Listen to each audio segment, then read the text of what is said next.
নমস্কাৰ সকলোকে মিনাক্ষী আন এটা ব্লগলৈ আপোনালোক সকলোকে স্বাগতম জনাইছোঁ। আজি আমি পাছবেলা যোৰহাটলৈ বজাৰ কৰোঁগৈ বুলি ওলালোঁ।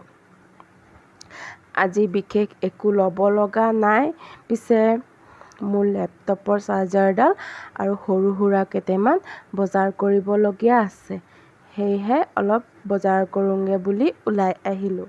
আকৌ আমি যোৰহাটলৈ ওলাই আহোঁতে গম পালোঁ যে যোৰহাটৰ কোৰ্ট ফিল্ডত মেলা আহিছে। তাতনো নোযোৱাকৈ থাকোঁ কেনেকৈ, তাকে ভাবিলোঁ আমিও যাওঁ আৰু আপোনালোককো লৈ যাওঁ। এইফালে মোৰ বজাৰ কৰা হৈ গ'ল আৰু এতিয়া আমি গৈ আছোঁ মেলালৈ।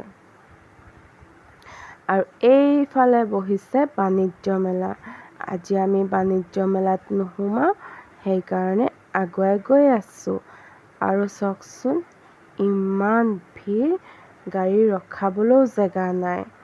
এইফালে বহিছে কোৰ্ট ফিল্ডত আনন্দ মেলা। তাতে আমি জেগা চাই আছোঁ, ক'ত যে গাড়ীখন ৰখাবলৈ পাওঁ।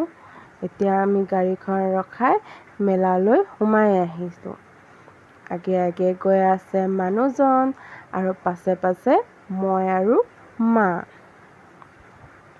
আৰু চাওকচোন, লাইটিংবোৰ চাই যে ইমান ভাল লাগিছে।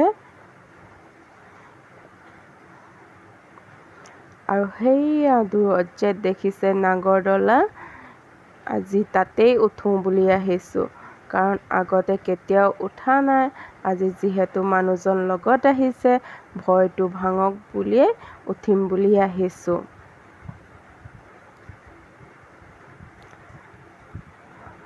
আৰু সোমাবলৈ এণ্ট্ৰি ফিজ লৈছে 10 টকাকৈ। এইফালে মানুহজনে টিকেট কাটি ল'লে। এতিয়া আমি ভিতৰলৈ গৈ আছোঁ।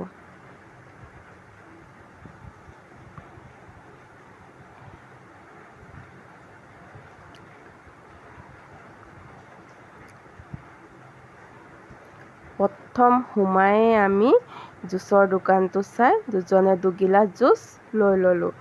মাও গৈছিলে, মায়ে পিছে নেখাওঁ বুলি ক'লে। আৰু বৰষুণ দিয়াৰ বাবে ফিল্ডটো অলপ বোকা হৈছে। এতিয়া মানুহজন গৈছে টিকেট কাটিবলৈ, কাৰণ মই আজি নাগৰদলাত উঠিম বুলিয়ে আহিলোঁ। অলপ ভয় লাগিছে, ওচৰেদি যাওঁতে পূৰা কঁপি গৈছে।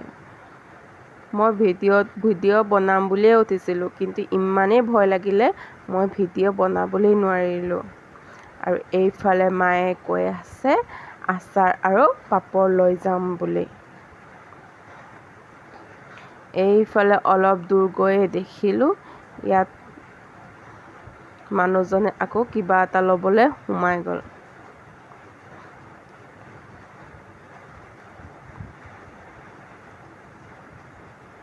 এইফালে চাওকচোন, মানুহজনে হাতত জুচটো লৈ আছে।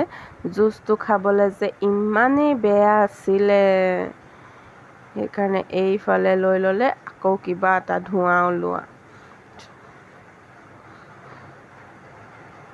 চাওক, মানুহজনে মুখে নাকে চব ফালেদি ধোঁৱা ওলাইছে। এইফালে ময়ো এটা খাই চালোঁ ধোঁৱা ওলাওঁ বুলি, কিন্তু মোৰ ধোঁৱাই নোলাইছে। আকৌ এনেকৈ দৰ্জাত আঁৰিবলৈ এটা লৈ ল'লোঁ। এইটো কি নাম কয় আপোনালোকে জনাবচোন, মই পিছে নাজানো, কিন্তু দুৱাৰমুখত আঁৰিবলৈ লৈ ল'লোঁ। আৰু মেলাত গ'লে যে এনেকুৱা দোকানবোৰ চায়ে কিবা এটা ভাল লাগে। চাওকচোন, এতিয়া আমি গৈ জোতাৰ দোকান পালোঁ। আৰু জোতাবোৰ বেছি দামৰ নাছিলে, 100 টকা, 150 টকা আৰু 300 টকাৰ আছিলে। সেইকাৰণে মা আৰু মই এযোৰ লৈ ল'লোঁ। এইফালে মায়ে জোতা চাই আছে আৰু মই আনফালে এইযোৰ জোতা লৈ ল'লোঁ।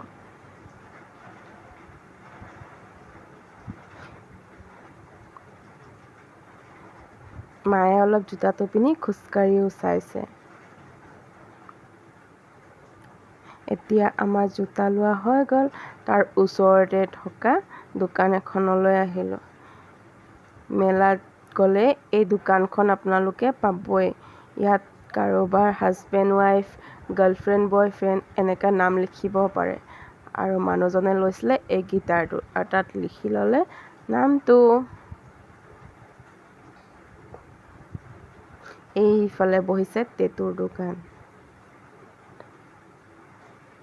লাহে লাহে মানুহ ভিৰ হ'বলৈ ধৰিছে। এতিয়া আমি আহি পাই গ'লোঁ আচাৰৰ দোকানত। যিহেতু মায়ে প্ৰথমতেই কৈছিলে আচাৰ ল'ম বুলি, আমি এইফালে আচাৰ লৈ লৈছোঁ। মই আকৌ আচাৰৰ লগতে পাপৰো লৈ লৈছোঁ।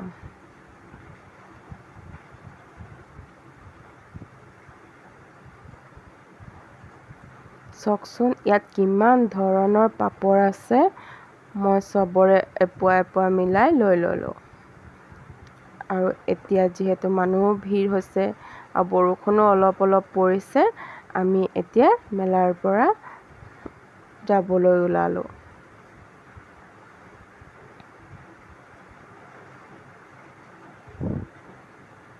তেতিয়াহ'লে ব্লগটো আজি ইমানতে শেষ কৰোঁ।